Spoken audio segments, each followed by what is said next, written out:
Eh, y dice una luxación completa de la rodilla, no hay compromiso vascular, se rompe el ligamento obviamente cruzado anterior, el externo, arterio rotuliar,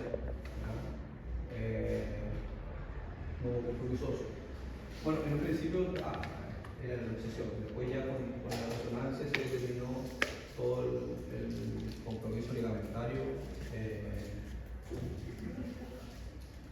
se descarta el óseo, que también es algo importante, ¿ya?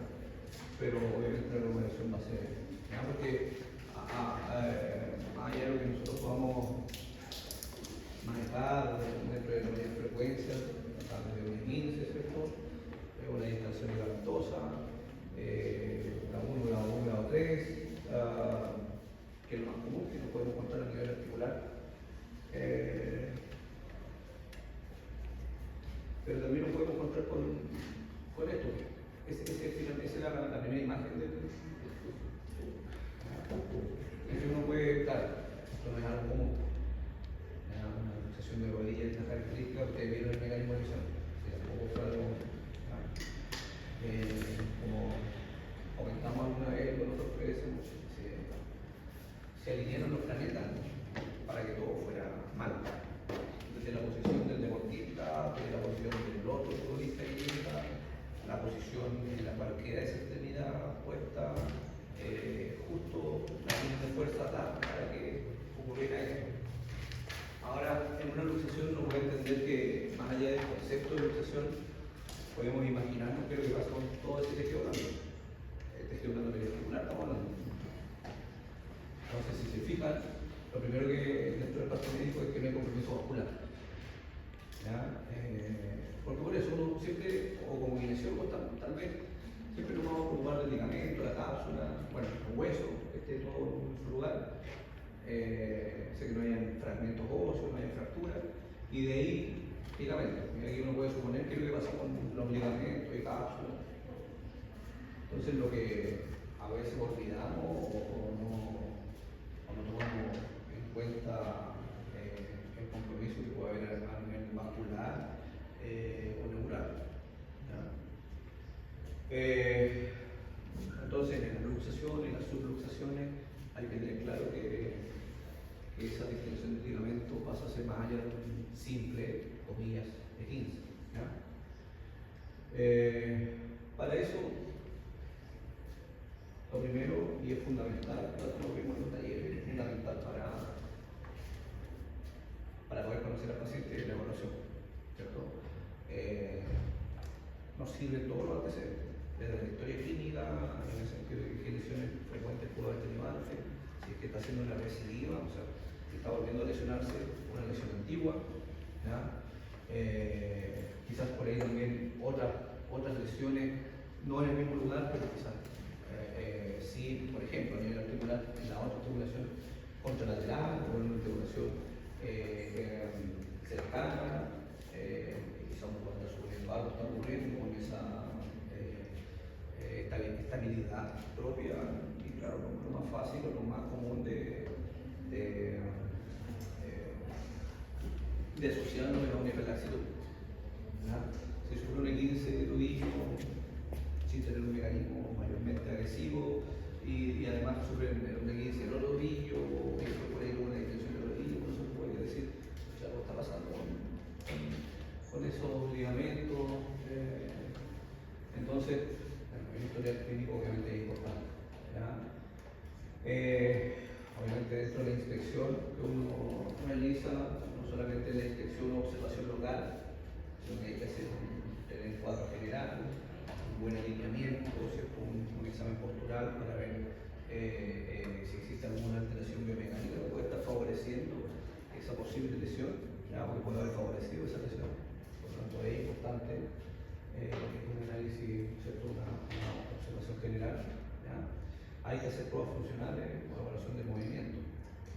Ver que si no existen patrones compensatorios ante una lesión o un dolor determinado que el paciente refiera. No sé, el más clásico de todo es cuando hay un dolor de hombro y uno tiene elevación, el patrón compensatorio es elevación de hombro. Cuando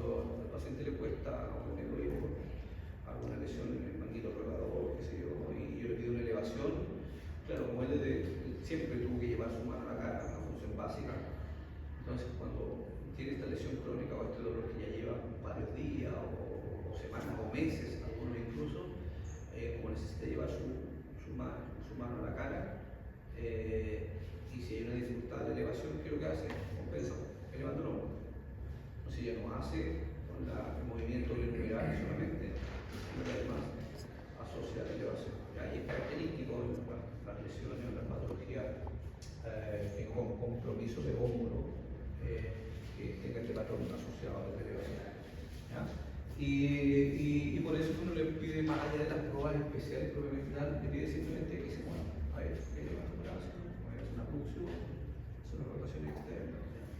Obviamente lo básico para el extremidad inferior es la rotación de marcha, que camine, observándolo siempre en los dos planos, siempre que observar en los dos planos, así que solamente la vista frontal para ver la abducción y elevación, que ver las rotaciones en el plano sagital también, lo mismo en la marcha, observación en el plano sagital y también en el plano frontal. Cuando después ustedes van a práctica, por lo menos cuando yo resuelvo en práctica, les digo que siempre utilicemos las herramientas tecnológicas con el consentimiento del paciente, siempre. Video. ¿De qué me sirve el video? Para mostrarle a un paciente. La mayoría de nosotros kinésicos tenemos el espejo, ¿cierto? Entonces está la autocorrección, pero ¿qué es lo que pasa? El espejo lo tengo siempre frontal. Claro, no puede decir que un poco de habla o en el lado, pero ya estoy cambiando el plano. Para que se corrijan, tiene que mirar hacia allá, entonces lo estoy modificando. Entonces yo prefiero grabarlo de frente, grabarlo de lado, hacia bueno. Pero mira, fíjate la fase de la marcha, mira ese talón, como lo despegas antes, mira esa rodilla, como la mantienes en un platón flexor, mira cómo, no sé, no hace la elevación de cadera como corresponde. Esas correcciones las puede hacer escuchando en los videos.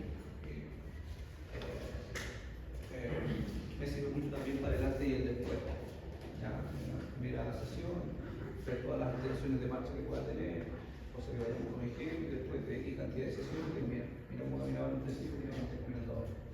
Entonces todo eso, esas disfunciones se deben mejorando, ¿cierto? Es bueno tener un registro. Yo se los pido, por lo menos, en mi lugar de trabajo, de un paciente, cuando van a hacer sus prácticas. ¿Ya? Hay que hacer una análisis muscular, lo básico, Daniels. Pero por ahí más allá de Daniels que me va a dar una cierta numeración, cierta categorización, también esto lo asocio en la análisis muscular a la evaluación del movimiento. ¿Ya? Por lo tanto, no es que evalúo la musculatura con un movimiento básico, ¿cierto?, de flexión o abducción, y le genero otra resistencia para ver si es M4 o M5, sino que también cómo actúa en base a la sinergia con el resto de la musculatura. Entonces le puedo pedir que suba un escalón, que baje un escalón, o que se siente y se pare de la silla, que no compense las funciones del tronco. Bueno, hay muchas funciones básicas que uno puede pedir, donde también voy evaluando y testeando un poco también cómo es el comportamiento muscular, ¿verdad? Obviamente evalúo rango y por ahí algunos ya no quieren usar mucho goniómetro. La vieja escuela siempre usamos goniómetro, uno le pide goniometría, o además.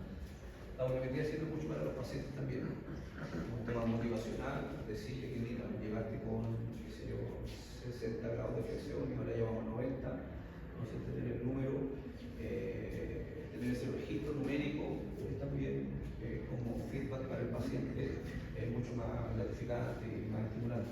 ¿Ya? Hoy en día existen aplicaciones, ¿ya? Nosotros tenemos un número, hay otras aplicaciones en los teléfonos que te permiten evaluar pruebas especiales, ¿cierto?, para determinar qué estructura puede hacer la lesionada. Y obviamente exámenes complementarios. Exámenes complementarios se refiere a exámenes imagenológicos. Bueno, decíamos que la anamnesis, importante la patología actual, o sea, lo primero que me pregunta, ¿por qué está acá?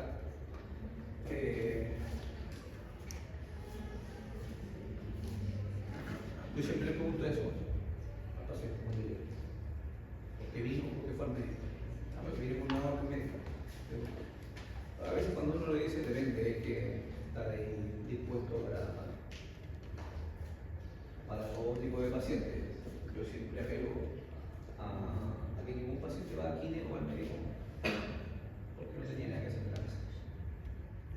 El paciente va al médico y va a tomar una necesidad porque algo le duele, porque algo les aqueja, porque algo no puede mover. ¿Ya?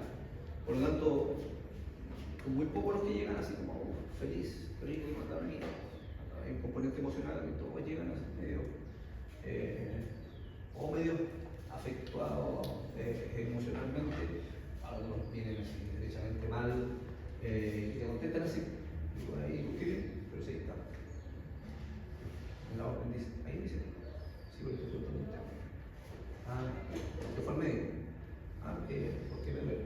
Esa es mi pregunta. ¿Por qué fue al médico? Porque me duele el hombro, porque no puedo levantar, porque cuando me quiero peinar no puedo, porque... Entonces es distinto saber cuál es la percepción del paciente, más allá de que uno puede determinar con algo especial. Si fue cuando comenzó, si fue de un momento a otro, se amaneció así, o si ha sido progresivo con el tiempo, o por la poco, comentando. Eso es lo que yo les pregunto también. Hace 3 meses me duele. Ya. ¿Y por qué fue ahora el médico? Porque se aburrió del dolor que lleva 3 meses, o porque el dolor ya fue en aumento y ya no puede hacer ciertos movimientos, ciertas funciones básicas. Sí, como que salió de vacaciones, que hasta eso te da ese. Aunque ahora como salí de vacaciones aproveché porque si uno dice que te duele hace 3 meses, ¿por qué no fue al médico antes? ¿Para qué esperó 3 meses? 6 meses hay pacientes que llegan con dolor de 1 año. Un año, ¿por qué fuiste ahora? O sea, porque ahora y no hace 6 meses, pero es por saber el motivo, ¿ya? No es casi como retando, ¿por qué no fuiste antes? ¿Por qué fuiste ahora? Y ahí van todas estas respuestas. Porque en realidad, porque está esperando tener días libres, porque algunos son así como muy en su trabajo. Sí, porque ahora no tenía plata y ahora me pagaban. De verdad, hay muchos motivos que hacen que no necesariamente, y eso es como muy común en chileno, ya no viene al a verse las lesiones, o que directamente esperaban que se les pasara solo, que es una posibilidad. Sabemos que dentro de la reparación de los tejidos, que es un proceso de contacto fisiológico fundamental. Eso es necesario reparar sí o sí. Por lo tanto, sí, una posibilidad es que se pase solo. Muy clásico, el tirón, no sabemos si fue de verdad o no muscular, y no sé, que voy a cuidar un par de semanas hasta que se me pase y vuelvo a jugar. Y puede ser, y pasa. ¿Ya? Entonces algunos les espera que se les vaya pasando solo, pasan los tiempos, pasan las semanas, pasan los meses y no se les pasa. Y va recién al médico y el médico manda aquí. Esos son las disfunciones o las lesiones más complejas. La traumática es más fácil. ¿Ya? Porque sabe que va a tener una evolución natural, después tiene que rehabilitarnos, a corregir. Pero cuando viene con patrones, movimientos ya integrados acá, los compensatorios, cuesta volver a restablecer esa función correcta. ¿Ya? Entonces, el dolor espontáneo, si es relacionado o no a un traumatismo, como les decía, cuando es traumático es más fácil.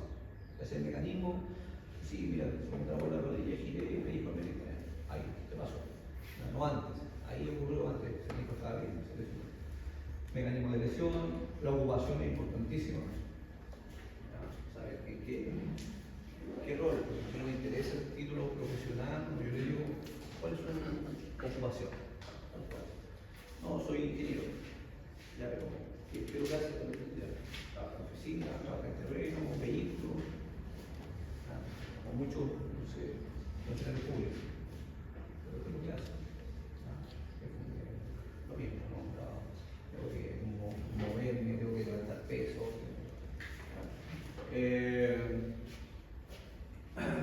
Que pueda describir cómo es cuál es la zona, más allá de la relación con el dolor.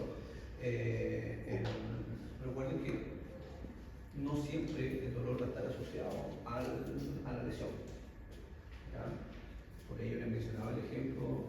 característico de las lesiones del manguito rotador, generan dolores neuropáticos a distancia, entonces el paciente le duele más el brazo, duele que el manguito rotador de supraespinoso plurimental. Y por ahí le duele mucho más el trapecio, fibras superiores, que el manguito rotador. Diciendo que en la resonancia lo único que apareció fue la ruptura del supraespinoso. Entonces la relación con la sintomatología estática y dinámica se exacerba o se aumenta con el movimiento o no. Aunque parezca lógico, hay muchos pacientes, sobre todo en patologías lumbares, por ejemplo, que estando estáticos, o sea, sentados, les empieza a doler, ¿qué es lo que necesitan? Caminar, entonces se paran y se mueven. ¿Ya? Por lo tanto, no siempre es que el dolor con el descanso se les alivia, a veces es al revés.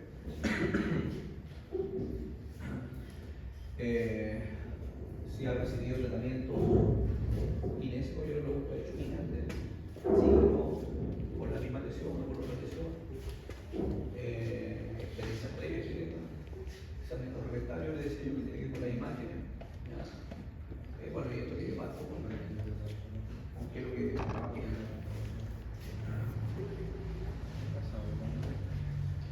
cirugías importantes que antecedentes familiares, ¿cierto? Patologías concomitantes, enfermedades sociales, pero va a tomar medicamentos, ¿no? Bueno, está tomando medicamentos también, ¿no? Y hábitos. Hábitos. Ustedes saben que el ciudadano, más que entorpecer, retrasa el proceso curativo. Entonces, así en palabras simples, si te fuman, más se demora en recuperarse.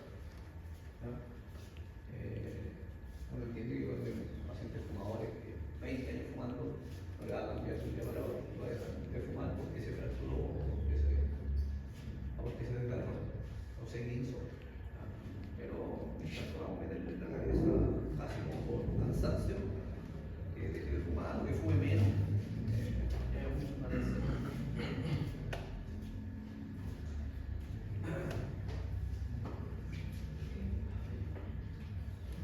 Existen diferentes formas. El dolor siempre lo vamos a tratar de categorizar, ya sea lo clásico en cuanto a intensidad, en escala numérica del dolor, o EVA, escala visual, análoga al dolor.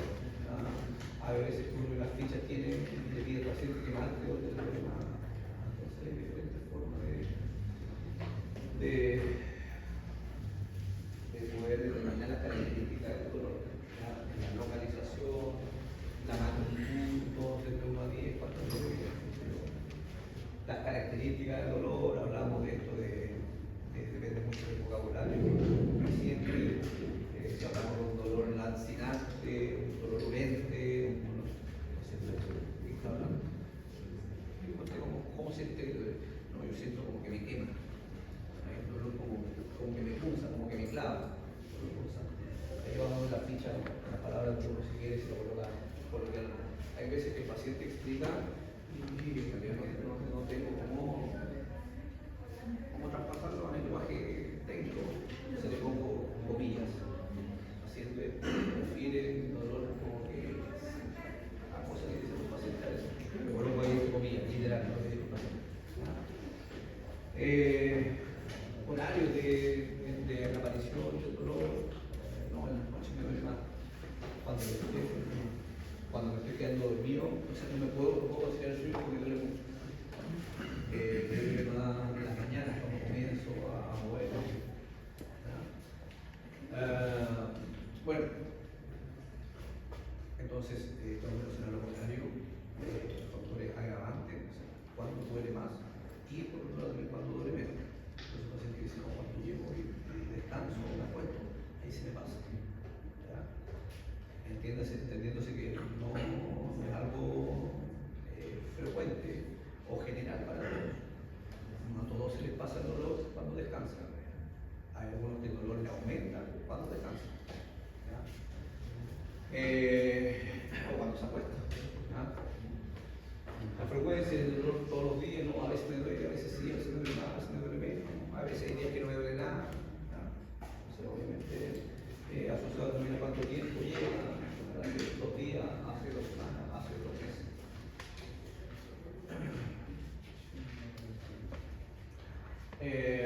Hablamos de la alineación mecánica, ¿cierto? Este examen postural, que es una observación general, tanto de forma estática primero, ¿cierto? Donde vemos simetrías o asimetrías, donde vemos obviamente quizás alguna estructura que la puede hablar, anatómicamente hablando, donde pueden existir patrones compensatorios, hablando de estático. Sí, unas escápulas aladas podemos ver, ponemos un navigo astérico, necrolordosis,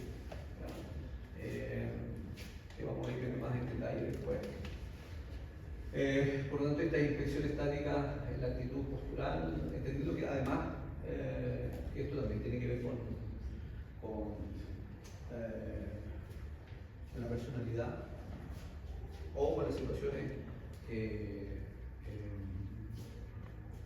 emocionales que están pasando por ese momento.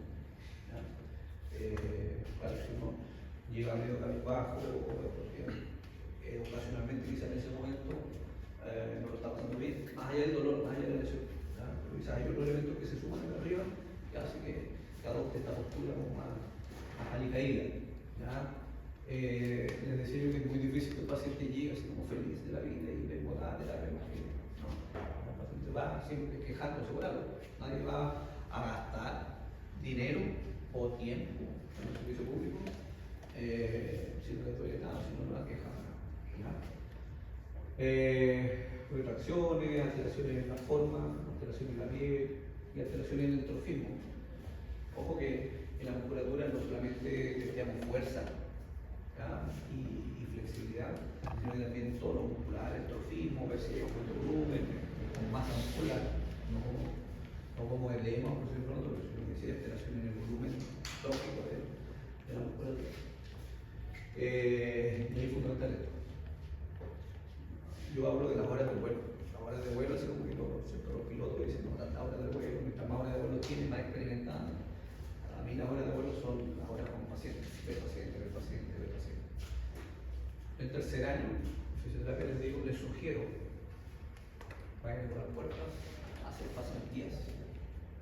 Tiene su amigo, conversa con él, puedo venir a ver, si usted está inseguro, ir a ver si no puedo intervenir mucho, no manejo muchas técnicas, ¿quiere decir? Sí. Y en tercer año le digo, vayan, se pueden ir, observar, ejecutar, hagan pasantías. A lo que les guste, el área que les guste, hagan pasantías. Porque así voy afinando el ojo clínico. Mientras más pacientes veo, recuerden que todos los pacientes son distintos. Todos son distintos. Todos, yo puedo decir, he visto 100 pacientes con lesiones meniscales, le garantizo que los 100 evolucionan de diferentes maneras. Cada uno de forma particular. Entonces, hay que tener un poquito para considerar todos estos elementos. Justamente, no sé si me ven medio con la postura mediática y estoy, no debiese estar acá. Así que lo más probable, yo creo que con toda seguridad, es que lo que llegue también lo vamos a suspender. Ya vengo de cátedra de la mañana a las 8 hasta las 9, 10. Sobreviví, en una pausa de 20 minutos y estamos acá. Pero en la tarde.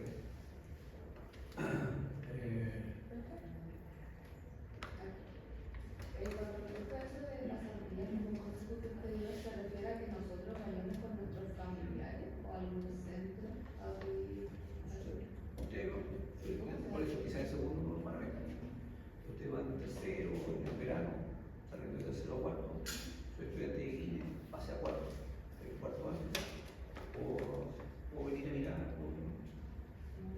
Yo siempre digo, ¿qué es lo peor que puedes decir? No.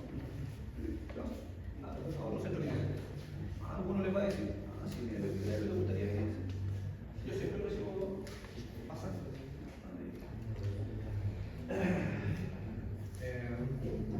O sea, para no sonar tan autorreferente, yo empecé a hacer pasantía en un tercer año, un cuarto. Y bueno, porque a mí me gustaba justamente el traumatología. Entonces fue el plan de seguridad.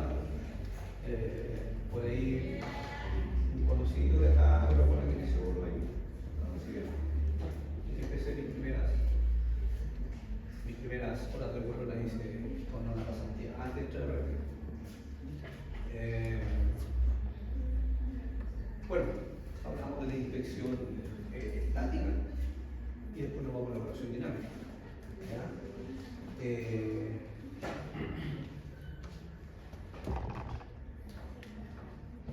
Sobre todo hoy día que ando medio nublado. A ustedes les escribí los interescapulares, ¿cierto? Y que me confundo si es fisioterapia o ahora con interescapulares. Sí, en los talleres lo dije, para los dos grupos, en dos salas distintas lo escribí. Bien, gracias.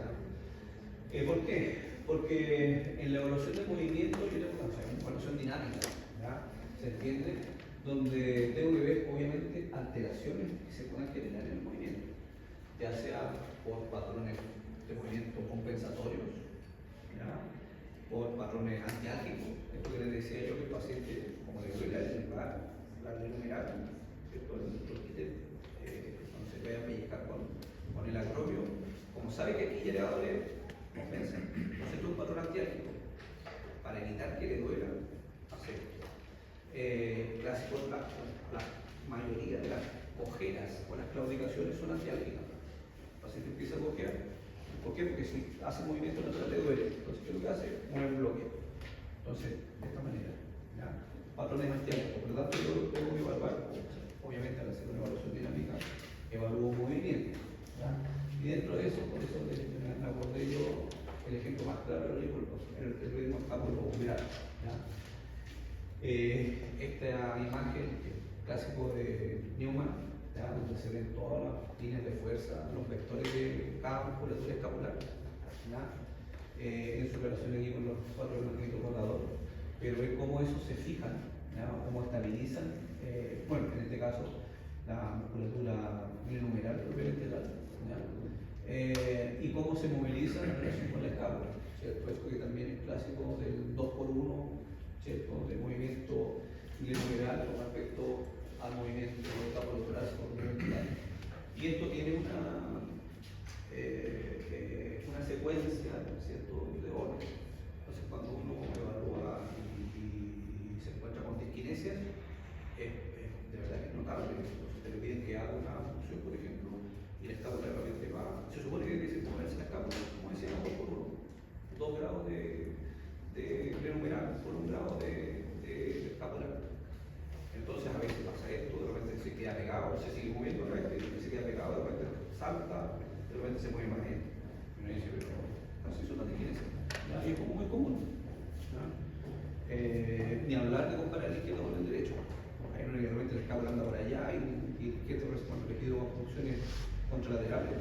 Normalmente el derecho está por allá arriba y el izquierdo está estando pegado abajo. Y tiene que ver con todos estos patrones musculares estabilizadores.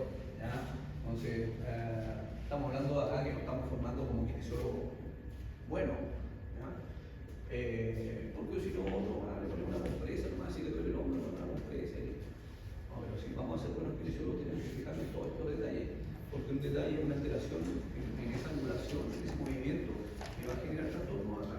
Y a veces el problema no era acá, a veces el problema era la escápula, que como no estaba el timing de activación, o sea que estos músculos se tienen que contraer antes, la escápula soltaba. Y al soltarse la escápula, bajaba el acromio y pellizcaba el supraespinoso. Antes, que lo decía el trauma, cuando pasa este problema, operaba y hacía una acromionectomía, aportaba el acromio. Aunque mira, cuando levanta el brazo, pellizca el supraespinoso. Gastaba el supra, gastaba el acromio y claro, liberaba un poquito el espacio, pero si no manejábamos el ritmo escapulotorácico, iba a seguir. Claro, están menos posibilidades porque ya gastaron el acromio, pero a veces bastaba con hacer un buen trabajo escapular, de control escapular, para haber solucionado ese problema sin que haya pasado por una intervención quirúrgica. Entonces, hoy en día ustedes de verdad no es por envidian, porque hoy día existen tanto, a nosotros antes la imagen anterior la dibujaba el profe y yo lo entendíamos.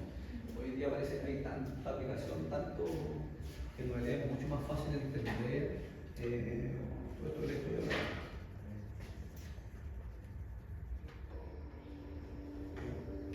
Entonces, poder entender cómo se comporta la musculatura, por ejemplo, ahí vemos coratoide, entonces la musculatura anterior, ¿cierto? Aquí hay el supraespinoso, el infraespinoso, vemos ahí en parte los redondos.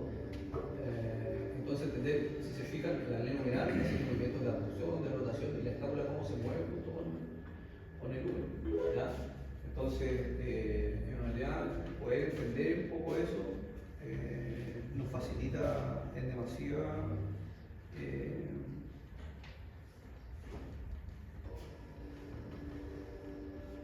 el poder comprender cuál es la importancia que tiene la estabilización de la escápula en relación a la glenoidal.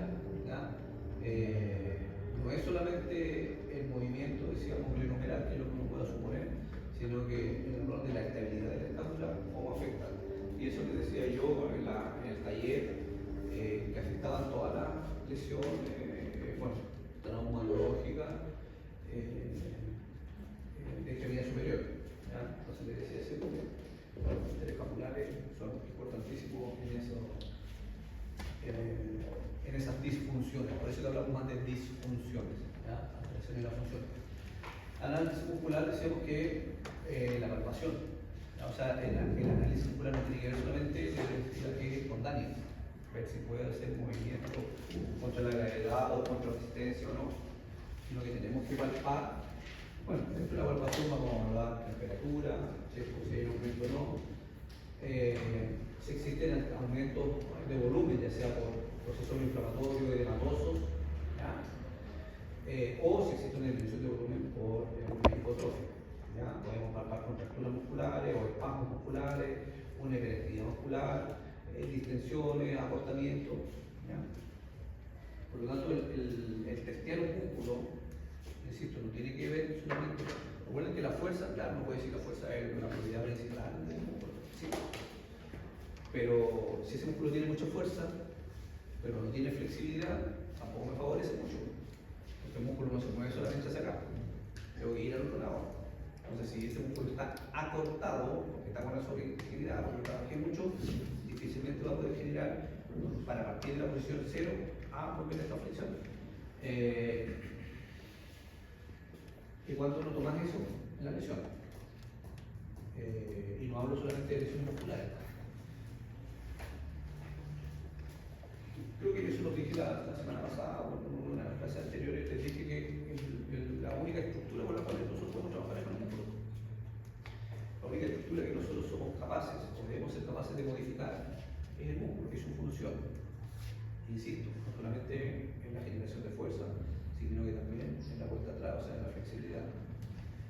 Y es por eso que hoy en día una de las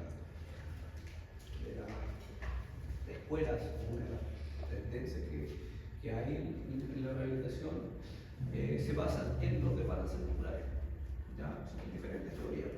Hoy en día la que más se acepta es la de los desbalances musculares. ¿Ya? Salvo una lesión traumatológica permanente. ¿Ya? No tengo nada y me insecto virus, obviamente ese fue el mecanismo, esa fue la biología.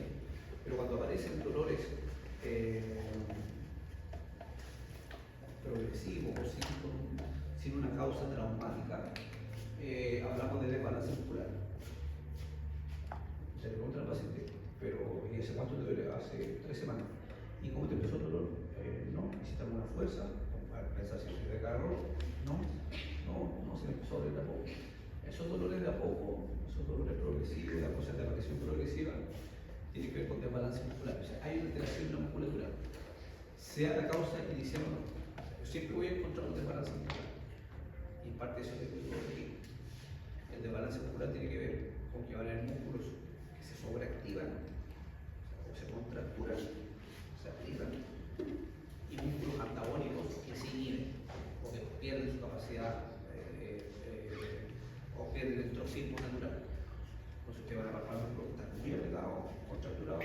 habitualmente lo asocian, o sea, se comporta como musculatura dolorosa, ¿ya? Y por otro lado se encuentran los inhibidos, o sea, incluso atróficos, ya, o distróficos, con pérdida de fuerza.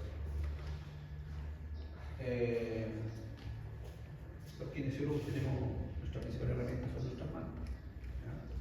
Y por ahí cuando queremos hacernos los simpáticos, siempre, punto ganado, trapecio. Trapecio, fibra superior, siempre estamos fracturados. Entonces ustedes cuando van y, como le digo, quieren hacerse los lindos, van igual ven un trapecio y miran, oh, qué rico, un masajito ahí, sí. Trapecio, fibra superior, siempre estamos fracturados.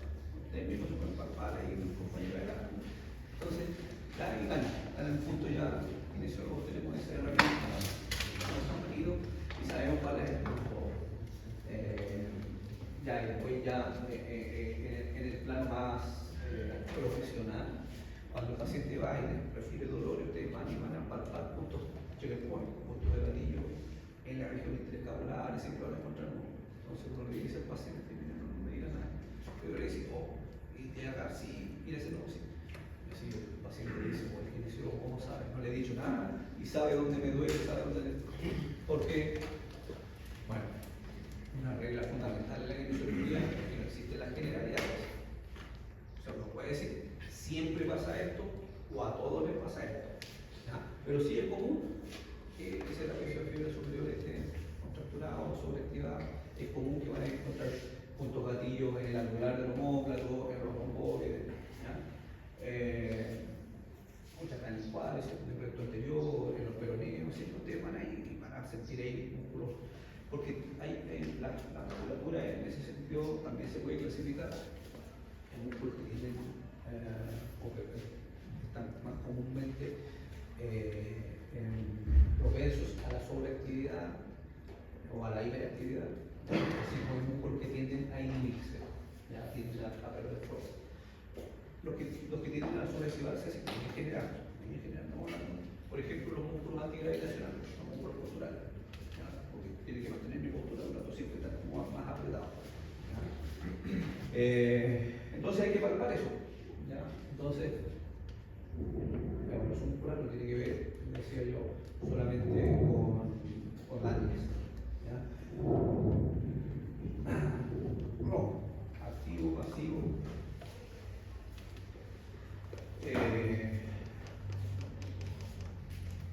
Si ustedes quieren evaluar o determinar la intensidad de una articulación, su estructura anatómica, ¿qué les favorece más? ¿Qué harían? ¿Una evaluación activa o una evaluación pasiva? Si quieren determinar cómo se fuerza esa estructura articular.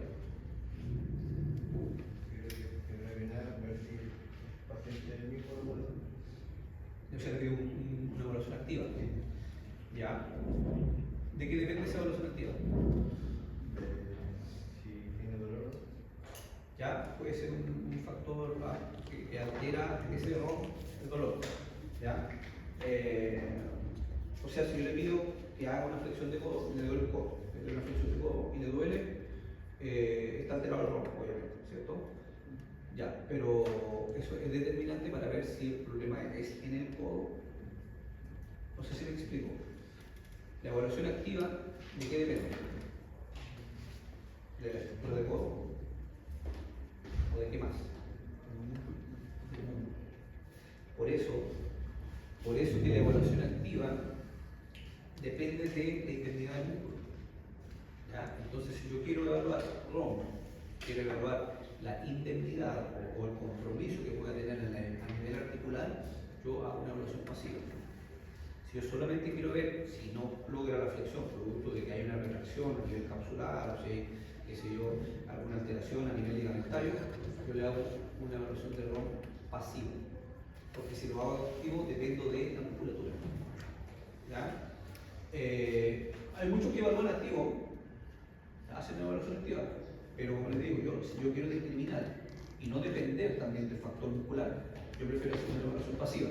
Ahora, de verdad, uno lo puede, igual puedo hacer las dos evaluaciones y cuando yo hago mi ficha del paciente coloco ROM pasivo, que sé yo, 60 grados de flexión y menos 30 de extensión, y un ROM activo 40 grados de flexión y menos 30, ¿ya? Porque viene un problema.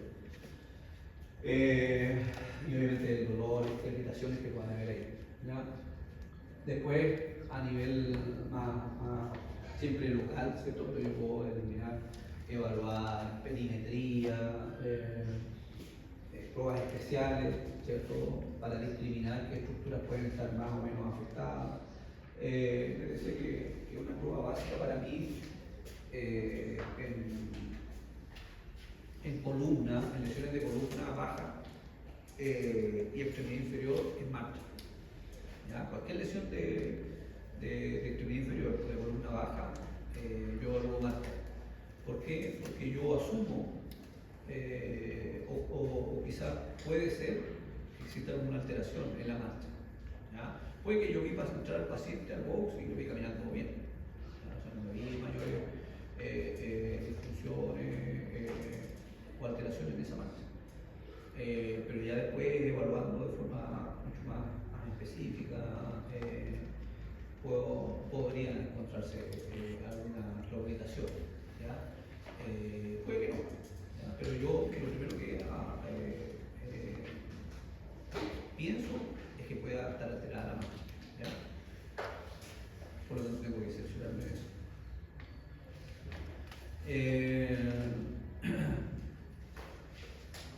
Aquí hay que tener los kinesiólogos, cuando hablamos de una evaluación neurológica,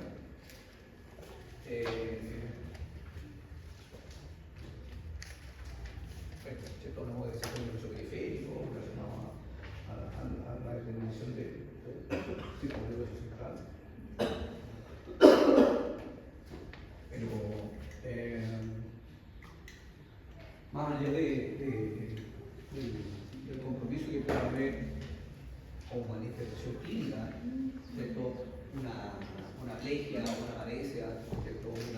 Una dificultad motora producto de esta afectación, ya sea, como les mencionaba, de origen central. Nosotros en el área traumatológica tenemos que ver cómo están en identidad de eso. Por lo tanto, vamos a tener que considerar las parestesias, ya cuando el paciente les dice siento hormigueo, siento adormecimiento, todas esas sensaciones extrañas, parestesia. ¿Ya? Obviamente, si hay aumento del dolor, si hay arritmia, si hay hiperalgesia, puede tener relación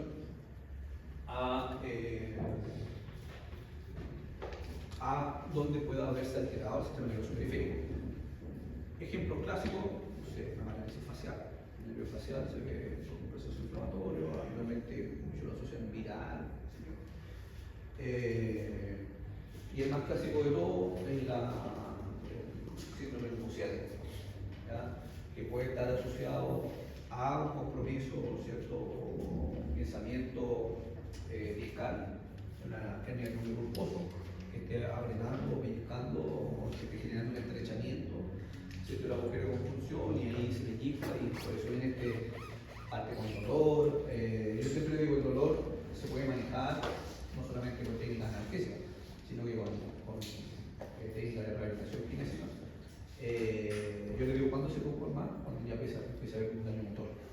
Cuando el paciente empieza a sentir parecias, comienza a manifestar pérdida de fuerza debido a esa alteración neural. Ahí yo le digo, hay que poner atención y ver quizás si puede existir algún mecanismo. Hay veces que en realidad, derechamente, por más clínica que hagamos, necesita una cirugía y necesita descomprimir ese nervio.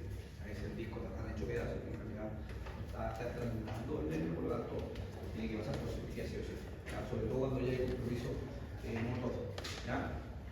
Pero no hay que olvidar entonces que lo puede dar en una imagen, o sea, en un examen, ¿cierto? A nivel encefálico, ¿ya?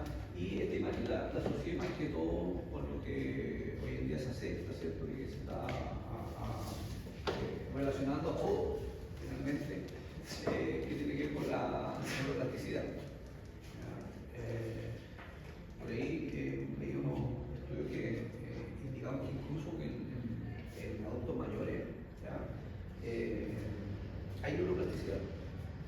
siempre se ha pensado que es un deterioro progresivo y constante, o sea que siempre va a ir de mal en peor.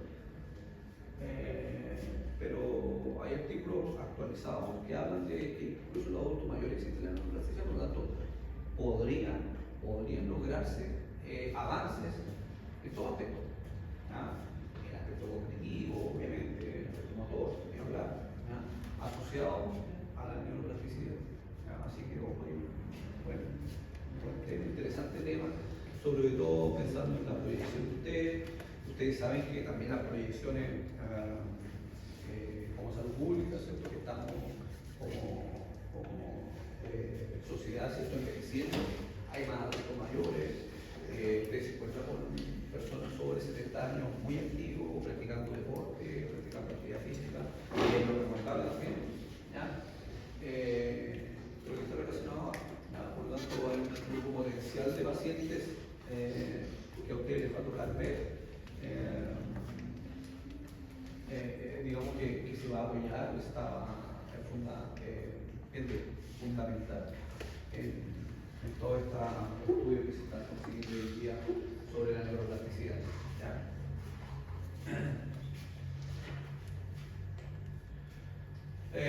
Bueno, después de todo eso, nos voy a todos los antecedentes, la historia, el análisis postural, el movimiento, análisis muscular, rango articulares, pruebas especiales, y llegamos a este diagnóstico kinésico o conclusión kinésica. Esto lo vieron en semiología, a esta altura ya saben la diferencia que hay entre un diagnóstico médico y un diagnóstico kinésico. El diagnóstico médico habitualmente es traumatología o la lesión traumatológica que va asociado al daño estructural. Y nos vamos a encontrar con desgarro espinoso, esguince colateral medial, fractura, pero ¿qué pasa cuando toman un examen y no aparece un daño estructural? Ahí el trauma queda como estructural.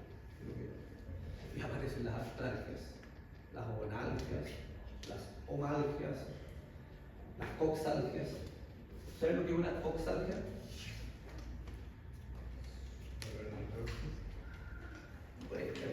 Dolor en la cadera. Coxalgia, un dolor de cadera. Onalgia, un dolor de rodilla. Omalgia, por homóplato, un dolor en el hombro. Lumbar. Entonces vamos del lumbar, vamos del doctor, lo evalúa, qué sé yo, examen, resonancia, aparece limpio, no aparece nada, radiografía, no aparece nada. Tiene una lumbalgia, vaya al kinesiólogo. Entonces nosotros tomamos un diagnóstico de lumbalgia. Y yo le digo al paciente, ¿sabe lo que dice? ¿Cuál es el diagnóstico? Le doy acá. O sea, usted fue, doctor, ¿sabe que el doctor me dio acá? Y el diagnóstico, ¿cuál es? Dolor de lumbalgia. Una bonalgia, un dolor de rodilla, súper específico. Y el diagnóstico así. Cuando llega ese diagnóstico, cuando no aparece ningún daño estructural. Ahora, por ahí la excepción en las rodillas. También, cuando toman un examen de rodilla, un dolor, qué sé yo, más o menos intenso, más o menos limitante, que te hace cojear. Toma la resonancia y no aparece nada tampoco, sobre todo en personas jóvenes. Ahí lo asocian a una disfunción patelofemoral o un síndrome de malalineamiento rotatorio. Y sí, y vamos a encontrar con que habitualmente los dolores de rodilla o las lesiones de rodilla, no teniendo una lesión probablemente tal en la estructura, está asociado a esas alteraciones entre la patela y el fémur. Pero no nos sorprendamos si a veces nos encontramos con ese o cervicobraquialgia. ¿Ya? Les mencionaba yo que la mayoría de las lesiones, cuando el paciente le dice que le duele el hombro, le duele acá, y a la segura una resonancia, para ver cómo está el manguito rotador. Si esa. ¿Y qué espera ahí? Que aparezca, ojalá el manguito rotador roto, para poder tener un diagnóstico. Pero a veces que el manguito rotador sale así, está todo bien, y te duele acá, te duele acá, te duele acá. Una cervicobraquialgia. Y es lo mismo, dolor de cuello y brazo.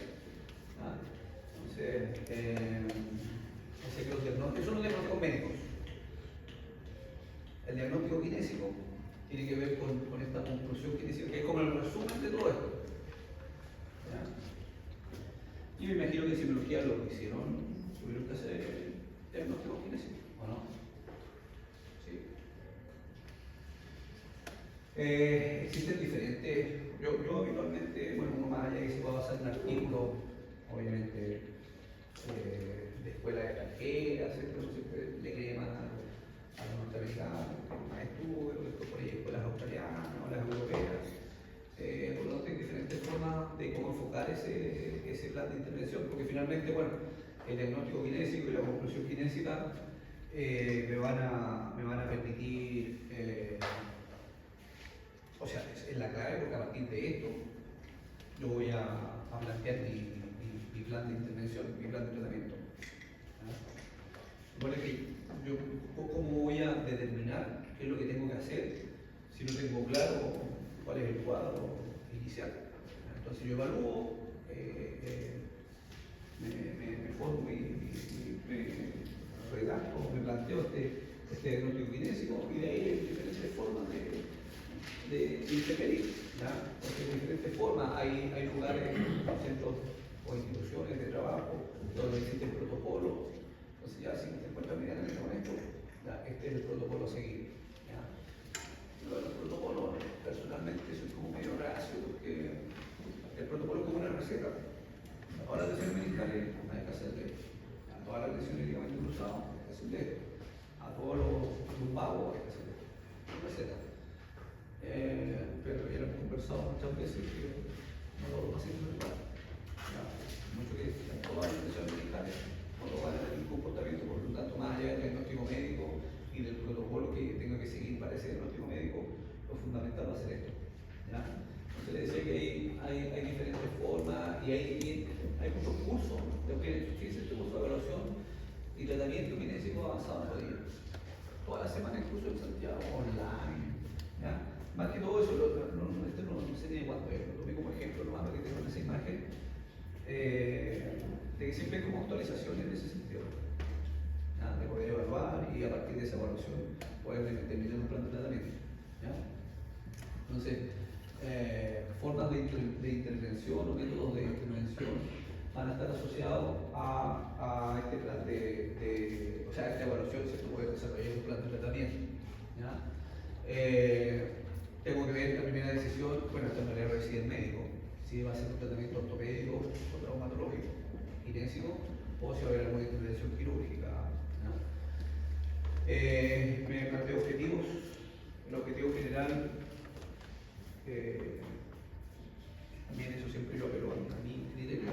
¿Ya? Yo he dicho que yo aquí me trato de complementar a lo que está escrito en la bibliografía, mi experiencia clínica. ¿Ya? Entonces por eso hago hincapié real, destaco eso de mi criterio personal, es que el objetivo general es reintegrarlo a la actividad que hacía antes de lesionarse, ¿ya? Laboral o deportiva, que es lo más exigente. Entonces el paciente a veces va con, no sé, una ruptura de ligamento cruzado, y él dice, intervenió quirúrgicamente y todo eso. ¿Cuánto tiempo más o menos voy a estar en terapia? ¿Cuánta terapia necesito para recuperarme? Yo le digo, pero ¿a qué llamas tú recuperarte? No, o sea, está bien. ¿Qué le llama esto? Porque para algún paciente el estar bien es poder caminar sin apoyo, sin ayuda técnica, sin bastones, para poder ir a trabajar. Y para otro paciente el estar bien es volver a correr. Para otro paciente el estar bien es volver a practicar el deporte que hacía cuando se lesionó. No sé, y cambia, pero digo, no, si no quiero volver a caminar, 2 meses, volver a correr, 3 meses, 4 meses. Si tú quieres volver al deporte, 6 meses, 8 meses. ¿Ya? Lo que no quiere decir que va a estar en terapia 6 o 8 meses. Pero eso no me lleva a establecer esa función. Entonces, se fijan, ese objetivo general para mí es restablecer o reintegrarlo para que para algunos puede ser actividad laboral. No, yo tengo que subir y bajar escaleras, y pega y subir y bajar escaleras. Obviamente eso no lo vaya a conseguir en 2 meses. Quizá en 2 meses va a estar caminando o haciendo cierto, obviamente dependiendo de la envergadura y la lesión. Pero para esos objetivos más complejos, más exigentes, lógicamente necesitan más tiempo. ¿Ya? Entonces, ahí nosotros tenemos que ver cómo llegamos a este resultado final. Y aquí, esto les hablaba yo de esta guía clínica o estos protocolos, les decía que más allá de lo que uno pueda basarse en los artículos extranjeros, finalmente nosotros que vivimos en Chile tenemos que respetar lo que dice el MinSal. En MinSal se están constantemente actualizando y lanzando, publicando estas guías clínicas, sobre todo porque estos son lo que tienen que hacer los colegas en el servicio público. En los CESFAM, en el hospital tienen que respetar esto, porque así lo dice el Ministerio. ¿Ya? Pero uno que trabaja en el área privada, que trabaja en el servicio público, si quiero yo hago lo que sea a mi pinta, no se me ocurre. Pero yo soy bien respetuoso y también considero, y hay que siempre considerar que lo que dice el Ministerio de Salud, siempre algo de quién nos regula, quién nos fiscaliza, ¿verdad? Entonces, no sé cómo va para tener ahí claro a ver qué es lo que está haciendo el servicio público, cómo va, y después uno tomará su propia decisión. Sigo esa línea o no la sigo, ¿sí? Pero siempre hay que tener claro, siempre algo, digamos, aconsejo eso, que siempre tengan presente las guías clínicas a buscar. Si hay guías clínicas para la patología, por ejemplo, hay guías para la artrosis de rodilla, para las patologías más comunes en el servicio público, las más demandantes, las que son más frecuentes. Entonces hay guías clínicas para la artrosis de rodilla, para la artrosis de cadera. No, por eso yo la historia de personas con artrosis. Guía clínica que publica ahí el MinSal. Entonces después llegamos a esto. Decíamos que el dolor es la principal, el paciente va porque le duele. O porque cojea, pero porque le duele. No puede entregar porque le duele. Siempre ese es el motivo de consulta. Es muy difícil, rara vez, que el paciente va a consulta si algo no le duele. ¿Alguien sabe algún ejemplo cuando un paciente puede ir siendo que paciente dolor a consultar al médico y lo manden al cine? Problemas neurológicos. Ya, sí, hay un daño motor, hay un daño motor evidente, sí, daño neurológico, pero más en el área musculoesquelética. Cuando se hace un examen general, ¿Ya? Y encuentran algo. ¿Ya? ¿Sí? Por ejemplo. Ya, por ejemplo, la parálisis facial igual es, a veces es periférico, pero sí, tiene que ver con trastornos neurológicos. Pero el área musculoesquelética. Para fortalecimiento, bueno. Sí, alguien podría ir al kinesiólogo porque siente débil la musculatura o siente como que necesita musculatura. ¿Saben cuándo va a la consulta si algo que les duela? Cuando vemos la segunda unidad, los trastornos ortopédicos. Entonces, cuando va el paciente, va la familia, los papás, ¿cierto? Y llevan a su hijo porque se va mal. Y no le duele, pero que lo ven así, lo ven algo raro, lo ven como que están en el por es escoliosis. O trastornos posturales propiamente tal, sin dolor. Ahí cuando los pacientes van, no necesariamente este es el motivo de consulta. Ya, un trastorno ortopédico, no sé, o porque los papás vieron que tenía parecido biplano, o porque ven que la rodilla la tienes adentro. Entonces, nunca le ha dolido, no le duele, igual los papás se preocuparon y lo mandaron, no sé, lo consultaron con el médico lo mandó aquí. Pero si se fijan, hay una deformidad. O sea, esta alteración en la forma, una asimetría, algo raro. Y eso, tarde o temprano, me va a generar una disfunción. ¿Por qué tarde o temprano? Porque quizás cuando son menores, cuando son niños, la disfunción no va a ser, el niño se va a mover igual. No va a limitar su correr ahí. Lesiones muy complejas, el niño corre igual. Pero pensando ya en un adulto, algunos más, otros menos, pero estos tres se dan. Dolor, alteración de la forma, y finalmente eso se traduce en una disfunción. ¿Ya? El dolor, ¿cierto? Esto que nos regula digamos, la institución que da la normativa, que hacen estudios, se van actualizando los estudios, la IAS, ¿ya? Que es la Asociación Internacional de Estudio del Dolor.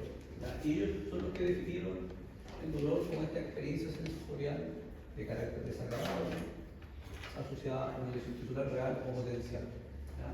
O descrita en términos de la lesión.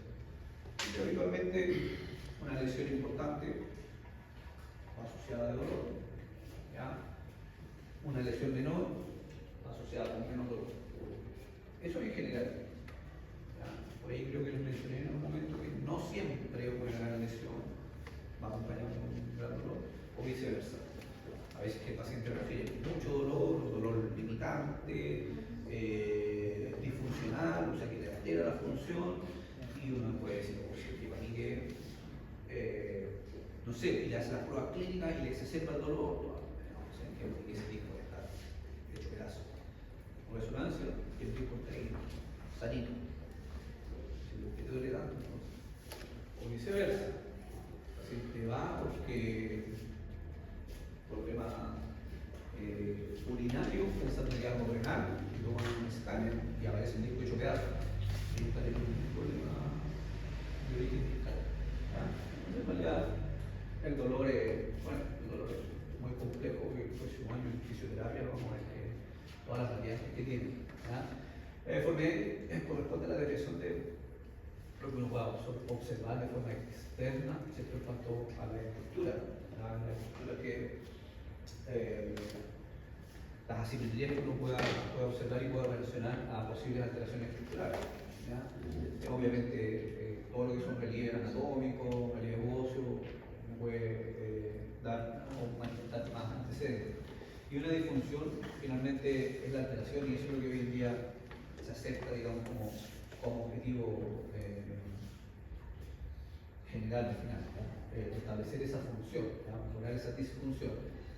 Dornan hablaba que la disfunción es una perturbación, deterioro o anormalidad de la función, o alteración de la función. ¿Ya? Está el detalle que está asociado a terapia manual, es una condición mecánica alterada con un método de evolución en relación a la normal, incluyendo aspectos neurofisiológicos, ¿ya?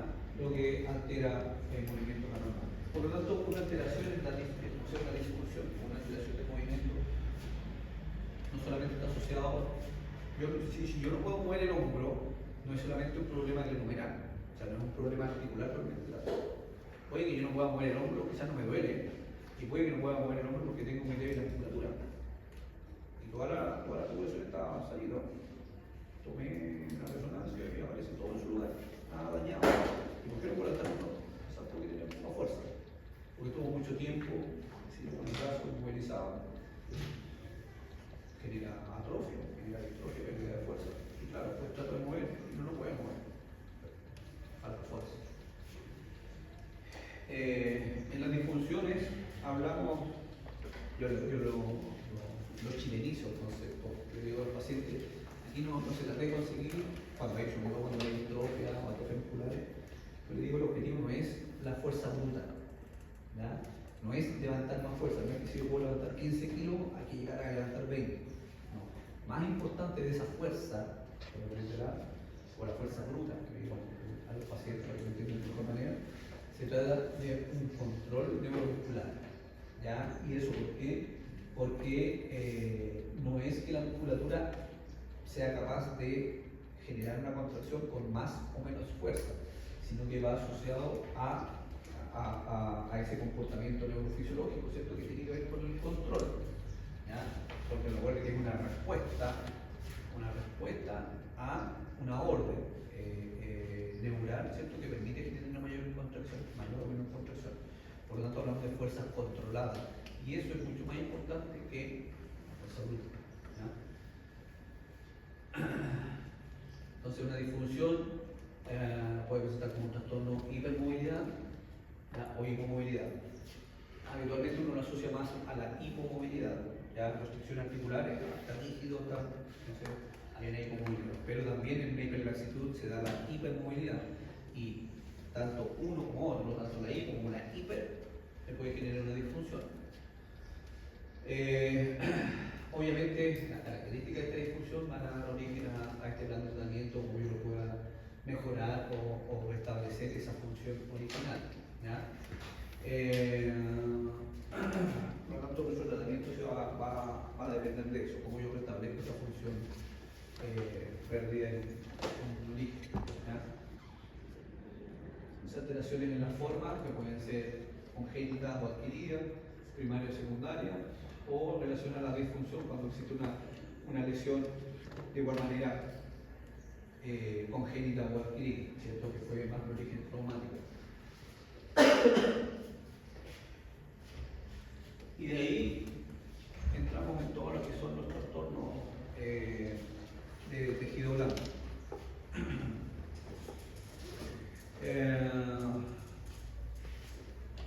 Y debido a mi condición de salud, yo creo que lo vamos a dejar hasta acá. Vamos a continuar el lunes.